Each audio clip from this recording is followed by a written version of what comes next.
Hi there, and welcome back to my channel. If you are new here, my name is Michelle V. Scott, and I am a social worker turned entrepreneur. I help other social workers like yourself go from being underworked. No, it's not underworked. You wish you were underworked. I help social workers like yourself go from being overworked and underpaid to owning their entire 24 hours by helping them remove the frustration, confusion, and overwhelm associated with starting a private practice or business so you can feel at ease on your entrepreneurial journey as you learn how to obtain more time freedom, career freedom, and financial freedom. I've worked with hundreds of behavioral health providers inside of their private practice or business. And in that time, I've helped them figure out how to not only provide affordable and quality health care to populations because they're enrolled with a health plan, but how to also build a substantial amount of their business getting private pay or premium pay clients. Now, this is one of the topics that comes up quite a bit when I'm working with clinicians as they're getting on the panel and they're doing all of the things to start their clinical private practice is how do I get private pay or premium pay clients if I'm accepting insurance? And when they ask this question, my response is always the same. Purchasing psychology notes that people pay money to get one of three things, if not all three. And these are they're either want to have a problem solved, a pain relieved, or a desire fulfilled. Now, this could be all three. So, for example, when I started the Social Work Entrepreneur Academy, it was because a lot of my friends were reaching out to me asking how to start their private practice, right? They knew I had a private practice. They knew I had been in insurance for over 22 years. They knew what I did in insurance. I credentialed providers. I made sure they knew how to fill out a CMS 1500. I did all of the things, right? I made sure their office was compliant in accordance with New York State regulations. And so my friends were reaching out to me when COVID hit because they were like, hell, I'm doing telehealth at home in my own house for someone else. Like, I could totally be doing this for myself and getting a much larger reimbursement, right, from the insurance company. So with that, I started having all these questions and it became a bit too much. And so I started a podcast to let my friends listen to answer the questions. And I didn't think about outside people. When I mean outside people I didn't know, people who weren't my friends, like random people out in the world. I did not think about them listening to my podcast. And so as things grew, I really started to go over this topic because it is something that comes up quite a bit with clinicians. How the heck do I get private pay clients while I'm accepting insurance? And in today's video, we are going to cover this topic. Now, the reason being is what I found is most clinicians I've worked with in private practice are typically doing private practice the way they saw it done when they were in community mental health, or the way they see a friend doing it who may not have had great mentorship in the first place as well. And so they're going about this kind of following the blueprint that they've had laid out for them through other clinicians who have been doing it this way since, who knows, the beginning of people going into clinical private practice, right? Because there seems to be this standardized path I see people following when they want to become social work entrepreneurs. And don't get me wrong, clinical private practice is definitely a way to go and it suits some people. But there are people out there who have dreams, aspirations, goals for their business that don't necessarily align with just utilizing a clinical private practice model that is billing insurance. Another thing I see are clinicians who are accepting private pay, but they're kind of just seeing any and everybody. There's no real cohesiveness to the services they offer. And what happens is they get these people, they come a few times, and then maybe they stiff them on the last bill. Like, I've seen so many things, but they might stiff them on the last bill and then go see another clinician who's in network, right? So this is not going to be a great sustainable way to continually generate revenue inside of your business. Another thing that I see quite often with clinicians who are private pay is that they offer a sliding scale. Well, guess what? If you have clients in a rural area who all have low paying jobs and you don't have access to people who could private pay, or they're, private pay the amount that would sustain your business, and everyone's on a sliding scale and they're paying like 20 or 30 bucks for services, you're not going to be able to sustain your business that way. And so there are ways that you can private pay, or have private pay as a business model for yourself, and to generate premium revenue from those services. And so we are going to cover that right now. So I've identified 5 ways that you can go about this. Of course, I've identified more ways, but you can never fit too many things into these YouTube videos unless I want to hold you for like 30, 40 minutes, which I'm not going to do because I don't watch 30, 40-minute videos. And so we're going to get right into these top 5 that I utilize when I am showing clinicians how to get private pay or premium pay clients through the door. So your skills, talents, knowledge, and expertise are going to be the things that you want to focus on because they are unique to you. So for example, there are other people out here on YouTube who are showing you or telling you how to go about starting a private practice or business as a social worker, how to be a social work entrepreneur, or a social worker who is earning much more money than you would if you kind of stayed in that traditional social work lane. But we all go about it very differently, right? Our knowledge base, our skills, our talents, our area of expertise are different. I spent 22 plus years in health insurance, so I have a plethora of knowledge when it comes to that whole world. There are people out there who are on YouTube offering information who may not have that, right? And so when I work with clinicians, a heavy focus is on getting them to understand the impacts of insurance inside of their private practice. Another heavy area of focus for me is working with clinicians who want to scale, who don't want to trade dollars or hours for dollars. They want to be able to generate some passive revenue, which is not always like as passive as people think it is, because there's customer support and all of these things. But a lot of the processes that they set up are passive. For example, if you create a digital course for a market that you know that they need this solution, that digital course can live on for years and years and years, even though you created those products one time. You sell it over and over again. So I know quite a few clinicians who are starting to really take interest in this way of doing business, right? Because there is a such thing as what we call B2C and B2B business. And it's great if you have both structures built into your entrepreneurial model, right? And so B2C stands for business to customer services, which is what you typically find when you're looking at a clinical private practice, but there's also B2B services, right?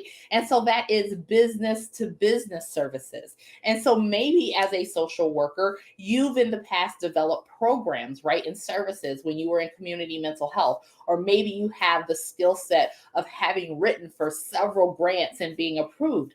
These are services that you have that 10% edge that we talk about. So you just need to know 10% more of the person you're teaching. And maybe you build a business model around servicing, or providing these services or your skills, knowledge, and talent to other businesses that can pay you a premium rate because they're in business. And this solution is a great outcome for them, right?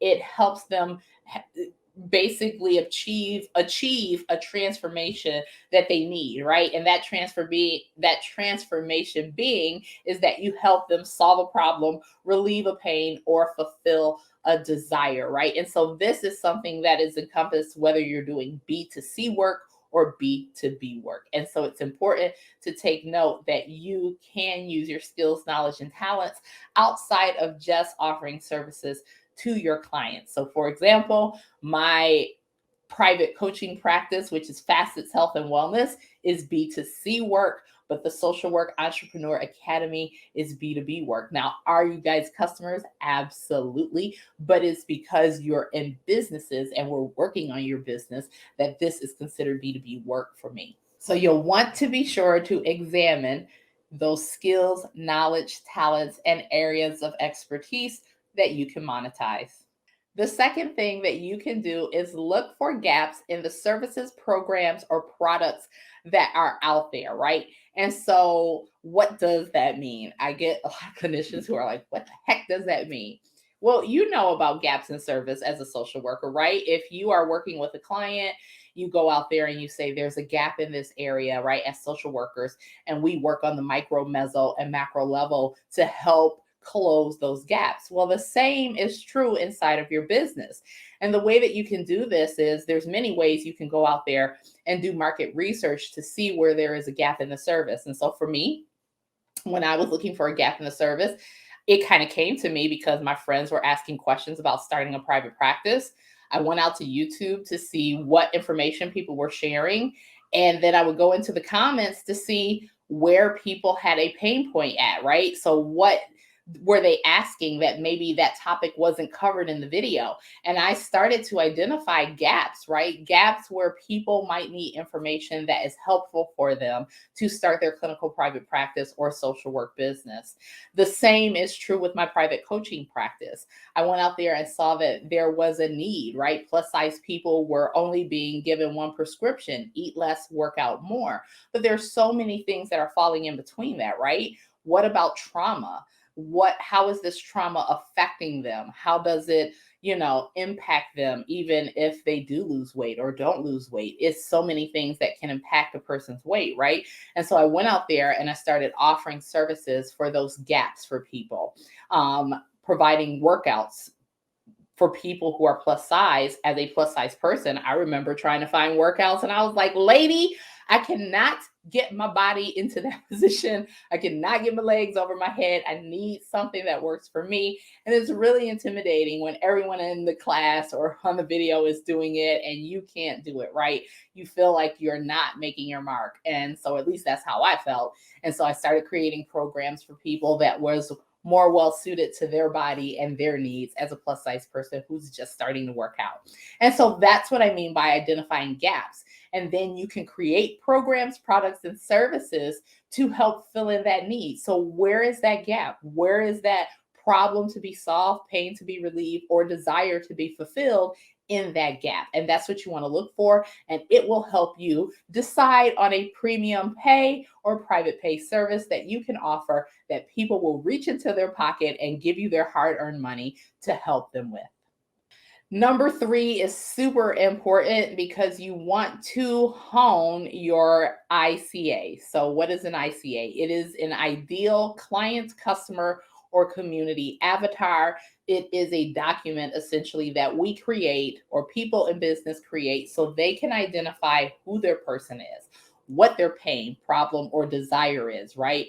They identify their income, where they live. This absolutely helps you with so many things, including marketing and being able to price your product, right? Because if your ideal client, customer, or community is only earning $25,000 a year, you're probably not going to charge them $1,000 for whatever, right? So you'll want to take that into consideration. And so in this video, is somewhere in this video, I talk about honing in on your ideal client, customer, or community avatar and some of the things you need to do to make that process happen so you get to know them much better in a more intimate way. That way you can provide the services that your client is looking for. The next way that you can get premium or private pay clients is to offer value in an area not covered by insurance. So this is something that you can very easily figure out. Insurances, when you panel with them, will tell you items that are not covered. Now, one of the most popular items that I always discussed with clinicians was marriage counseling. And you'll find that if you talk to clinicians, they'll say, well, you can bill marriage counseling. There's a loophole. You bill a 90847. This is true. But what I will tell you after 22 years in insurance is I've seen that come back to bite so many clinicians in the ass. And this is the reason why. A 90847 can be billed when you're billing with a primary for a primary patient, right? And that primary patient should have individual session codes built. Typically a 90837, which is a 1 hour session, and it typically pays the most from insurance companies. If the insurance company continues to get a 90847 without having any claims for one of those people you're treating come in with those 90837 codes, their system will find it and eventually flag it. Now, it may take 2 months, it may take 2 years, it may take 20 years, but it does catch up with people. I had a clinician, it caught up with her, and she ended up owing the insurance company a little over a couple $100,000. Closed the business, moved back in with family, and went back to community mental health. No one wants to see that happen. And so I tell people marriage counseling and couples counseling has, in the 22 years I worked in insurance, it has never been covered, and I don't foresee it being covered. The reason being, it is not diagnosable. That is the whole clincher for billing marriage counseling. It needs to be diagnosable. That is why the 90847 can be used when you have primary patient who is seeing you for major depressive disorder, maybe, and this situation is causing wrinkles in the marriage, and you bring husband or spouse in for a few sessions to help work through that. That is very different than true marriage counseling, right? And so you'll need to keep those separate. And a great way to private pay is to offer marriage counseling to people, right? Because you know that is not covered by insurance. And as long as all clinicians stick to this code and stop loopholing that 90847, we can maintain the fidelity of that treatment. So we don't get people coming in saying, well, clinician B down the road bills it. You know, I'm just saying. I'm just saying. And then lastly, one of the things that you can do to really get private pay or premium pay clients through the door is to focus on one pain, one problem, or one desire. So, what does that mean? Meaning, you're not going to try and solve a bunch of different pains, problems, or fulfill desires. You're going to focus on solving one pain, one problem, or one desire. Now, I'll give you an example of this: the Social Work Entrepreneur Academy. The reason, one of the things that I identified when I was working on my own ICA is that one of their problems was that they just couldn't figure out how to start a private practice. There were so many things coming at them, and they got fragmented information, and they wanted something cohesive that just walked them from beginning to end and covered the basis of what they needed to start it, right? So that was the problem. The pain typically was with the people coming to me for this: I got to get the hell out of this job, right? I'm overworked and I'm underpaid, and it became more amplified as COVID hit. And then their fulfilled desire was, I want to own my entire 24 hours. I want to make up my schedule. I want to be able to bring in the money. I'm getting reimbursed $20 an hour in community mental health when I know insurance is reimbursing them $70 for the hour. And that could go into my pocket. That entire amount could go into my pocket if I panel with the insurance and receive that payment directly instead of being employed by community mental health. So I was able to identify the problem that they wanted solved, the pain that they wanted relieved, and the desire that they wanted fulfilled simply by talking to my ideal client, customer, or community, right? And so the same is true for you as well. And so in order to do that, my business focuses on one problem, one pain, and one desire, which is to have a social work clinical private practice or digital online business, to be your own boss. That is the pain, problem, and desire that I either solve or fulfill for you. And so in your business, you'll want to identify what that is and really hone down on that one thing so you can become an expert in that area of expertise, and people can build that know, like, and trust factor with you.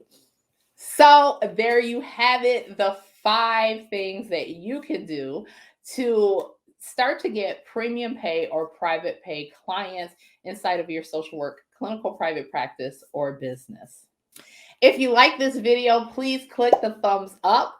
Go ahead and subscribe to my channel and click the bell notification so you are notified every time I release a video. I release videos every week on Monday and sometimes more, but definitely on Monday. So go ahead and subscribe, and I look forward to seeing you in the next video. As you may or may not know, I host meet and greets. If you have questions for me, if there's something you want to run past me, if you want to just get on the meet and greet and say hello, definitely do that. You can find the link to sign up for the meet and greet in the description box below. And until next time, this is your girl Michelle saying, stop waiting. The time is now. Start your private practice or business.